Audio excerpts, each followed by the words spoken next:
सावना भदौआ के अन्हरिया तलवर लवकेला बिजुली चमकेला हो ए ललना रुक्मिणी राधे गर्भ से मनी मनी हुलसेली चीते चीते भी हंसेली हो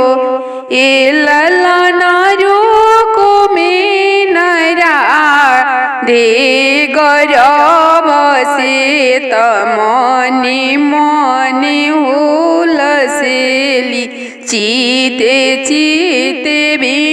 हंसेली हो हंसी के कृष्ण बुलावेले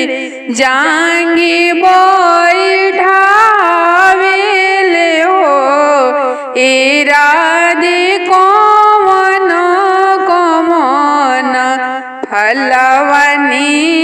मन कमन तोहरा मनि भावे कमन तोहरा मनि भावे हो अम्मा तो मन ही न भावेला मिलिया की पूछे हो ए राजा हमारा हबू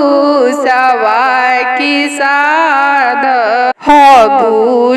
हम चाही ना हो ई राजा हमारा हबू सवा की साध हबू हम चाही ना हो अगिला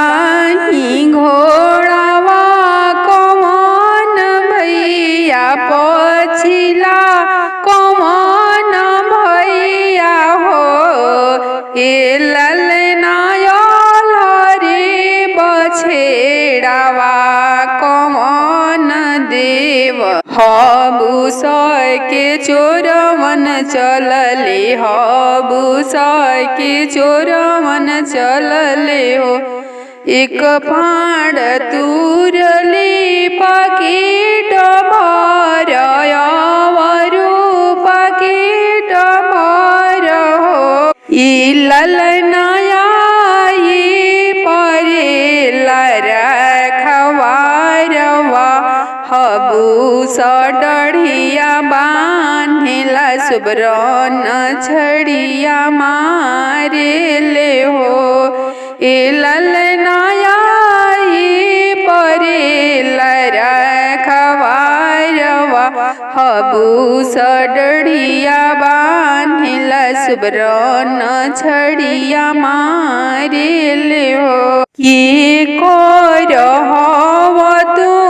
नाती तके कर बेटा हव हो ए ललना कवना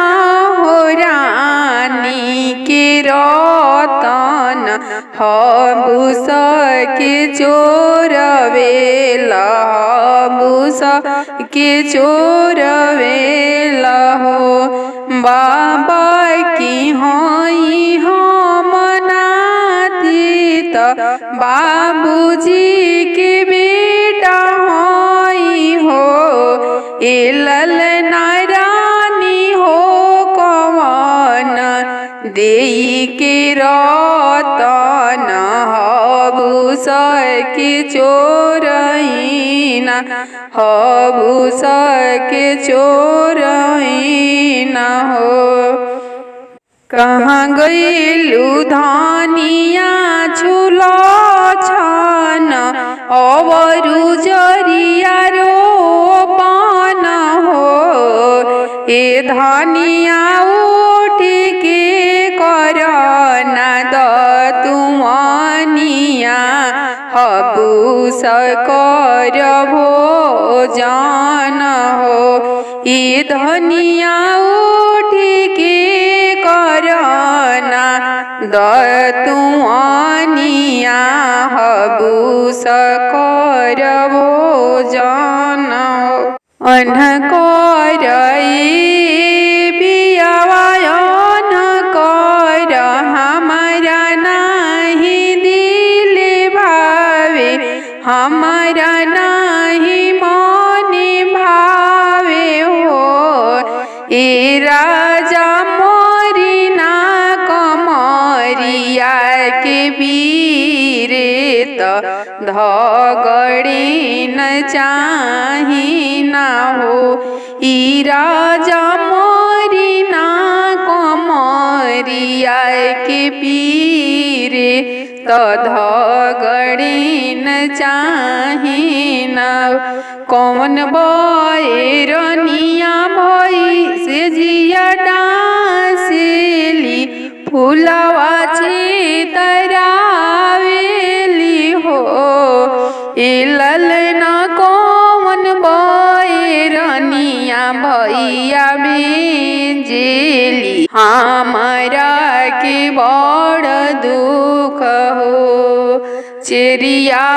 लौड़िया से जिया डांसली फुलवा छितरावेली हो ए ललना ननदो बैरनिया भैया भेजेली हमारा की बड़ दुख हो अब नाही पियावा संग सूत बिना ना मिलाई भी हो ए ललना बना कर ऐसन काम बड़ारी दुख अवहेला हो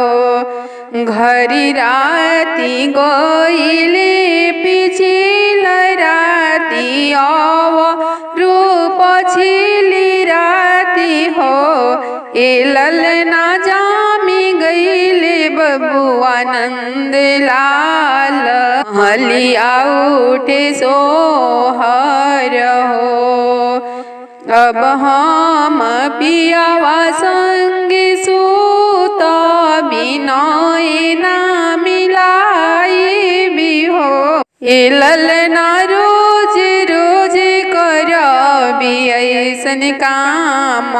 होरी लवा बाबू पाई भी हो ए ललना रोज रोज करबी ऐसन का आमत होरी ला जनम ली।